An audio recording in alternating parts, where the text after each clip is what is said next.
37வது நாள் ஒரு மிகவும் அன்புள்ள ஒரு ஏசப்பா நம்மத்துல வந்திருக்கிறார். ஒரு பாசமுள்ள ஏசப்பா வந்திருக்கிறார். அவர் யார் தெரியுமா? எல்லாரும் தூக்கி போறது மாதிரி ஒன்ன நான் தூக்கி போட மாட்டேன்ப்பா, தூக்கி போட மாட்டேன்ப்பா. எத்தனையோ முயற்சி எடுத்து நிறைய பேர் உங்களை தூக்கி போட்டிருக்கலாம். இதெல்லாம் உருப்படாது, இதெல்லாம் தேராது அப்படின்னு சொல்லலாம். ஆனா அவர் இன்னொரு வாய்ப்பை கொடுக்கிறார். உன்னை மறுபடியும், உங்களை மறுபடியும் ஒரு விலையேற பெற்ற பாத்திரம்,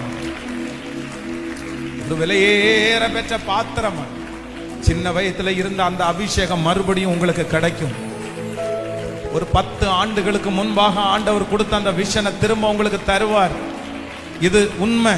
ஜெபிக்கிறவங்க அழணும்னு நினைச்சா அழுங்க, கெஞ்சணும்னு நினைச்சா கெஞ்சுங்க, ஏசப்பான்னு கூப்பிடணும்னு நினைச்சா கூப்பிடுங்க.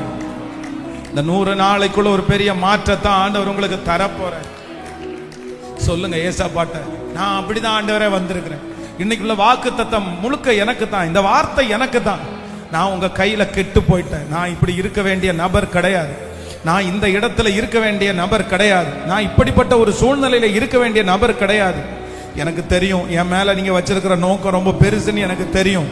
என் மேல நீங்க வச்சிருக்கிற திட்டம் ரொம்ப பெருசுன்னு எனக்கு தெரியும். ஆனா சத்துரு என்ன அடிக்கடி உடைய பண்ணுகிறான். நான் உடைஞ்சிட்டேன், நான் கெட்டு போயிட்டப்பா. ஆனா இளைய குமாரனை மாத்துறதுக்கு உங்களால மட்டும் தானே முடியும். ஆண்டவரே, இப்பொழுது மறுபடியும் நீர் என்ன கரத்துல எடுங்க ஆண்டவரேன்னு சத்தமா எஸ் ஜோமனுங்க. இந்த கிருபை கிடைக்கட்டும். வாலிப தம்பிங்க சத்தமா ஜோமன் அந்த கிருபை கிடைக்கட்டும். வேற பாத்திரமா என்ன விட்டுறாதீங்க ஆண்டவரே, என்ன தூக்கி போட்டுறாதீங்க ஆண்டவரே, என்ன வேண்டான்னு சொல்லாதீங்க ஆண்டவரே. உங்களால ஒருத்தரால மட்டும்தான் என்ன மறுபடியும் எடுக்க முடியும்.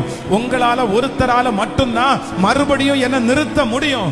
நீங்க ஒருத்தர் நினைச்சா மட்டும்தான் எனக்கு மறுபடியும் அந்த அலங்காரம் கிடைக்கும். வேற யாரு நினைச்சாலும் கிடைக்காதுப்பா.